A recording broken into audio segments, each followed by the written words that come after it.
Third point যেটা, সেটা হচ্ছে যে কেউ এটা বিশ্বাসই করতে চায় না যে স্লিপ ইজ ভেরি ইম্পর্টেন্ট।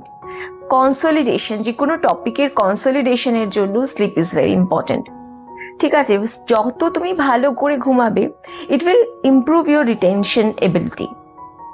ওকে, তুমি ধরো ঘুমাতে যাওয়ার আগে একটা যে কোনো টপিক ছোট্ট করে একটা ব্রিফ তুমি পড়ে নিলে, পড়ে নিয়ে সারা রাত তুমি তোমার সাবকনশিয়াসকে, কারণ ঘুমানোর সময়, ঘুমাতে যাওয়ার সময় আমাদের ব্রেন থিটা মোডে থাকে, তো তুমি যখন ওইটা যে কোনো টপিককে ব্রিফলি পড়ে নিলে, তখনই কি হলো, ওটা তোমার ব্রেন কিন্তু কি করছে না, ওটাকে প্রসেস করছে।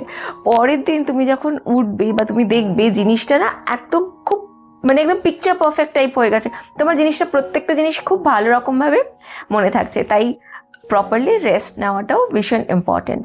এই ভিডিওটা ভালো লেগে থাকলে ডু সাবস্ক্রাইব মাই চ্যানেল। আমি মেন্টাল হেলথ নিয়েই কাজ করি, আর for 1:1 paid session you can DM me.